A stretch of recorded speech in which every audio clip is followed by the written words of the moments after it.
The Billboard charts in the 1970s with the band Fleetwood Mac, and she did it again just last month. More on that in a bit.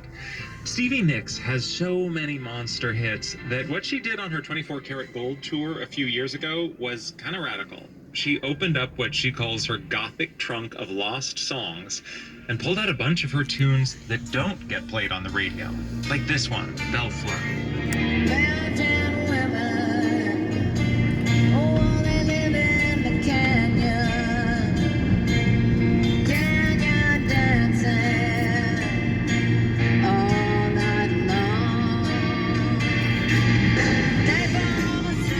That show is now available as a live concert film and an album.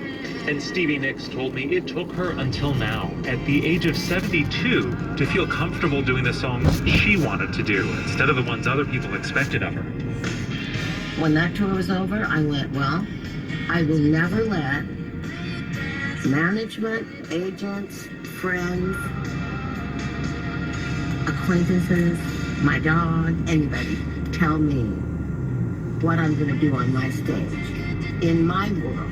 Now, in the Fleetwood Mac world, you're in a team. Like you're on a basketball team. You have to be a team player when you're in a band. You're never going to be able to be like that freewheeling, roller skating witch that I am in my own world, right? You talk a lot in the show about Tom Petty, who was a close friend of yours. And you do a couple songs that you and he worked on together, including the first single from your debut solo album, Stop Dragging My Heart Around. Yeah. And I think he was alive when you performed this set and died later that year, is that right? He was. Even when I talk about him now on stage, I talk about him like he is not dead. Because I don't want him to be dead. So I talk to him like he's still down the street and I could like pick up the phone and call him. That guy you're crazy about, Tom Petty? Well, this nice man has offered to give you a song. It's already recorded, it's fantastic, and he's offering to sing it with you if you would like. But I'm really glad that this show was recorded before he died, because I think if he had already died, it would have definitely changed the way I spoke about everything. It would have been there would have been more of a sad tint to it. And as it was just all joyful.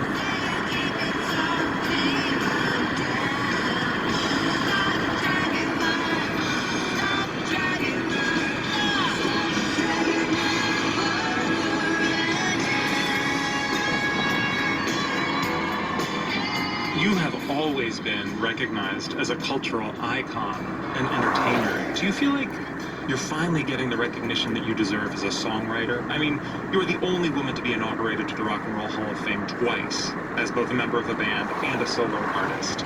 And it feels like people are finally appreciating you as a songwriter on a level of some of these legends that we've been talking about. Yes, I feel really great about it. And I've heard many times different people that aren't in the Rock and Roll Hall of Fame yet, they're like, I don't care, I don't care if I'm ever in the Rock and Roll Hall of Fame, it means nothing, until they get nominated. Right. And then all of a sudden, it's the greatest thing that's ever happened to them, just the nomination. Just like the one sings the song, sounds like she's singing.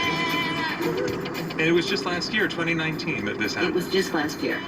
And I will always remember it like it was yesterday. I got to open the show, which was so cool because I got to open the show and then do my really too long speech.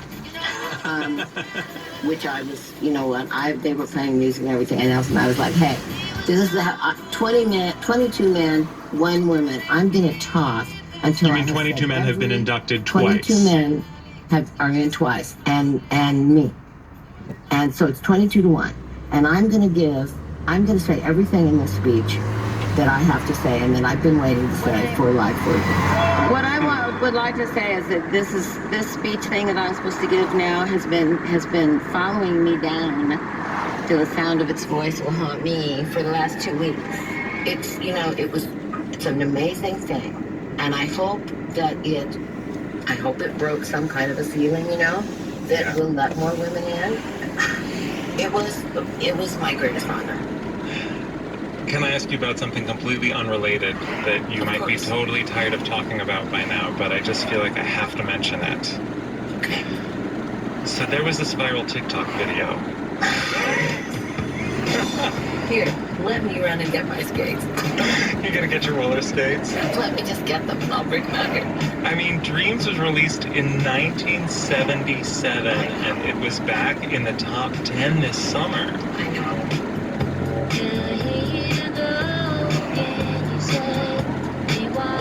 This video shows a guy cruising down the street on a skateboard, drinking cranberry juice, singing along with this track.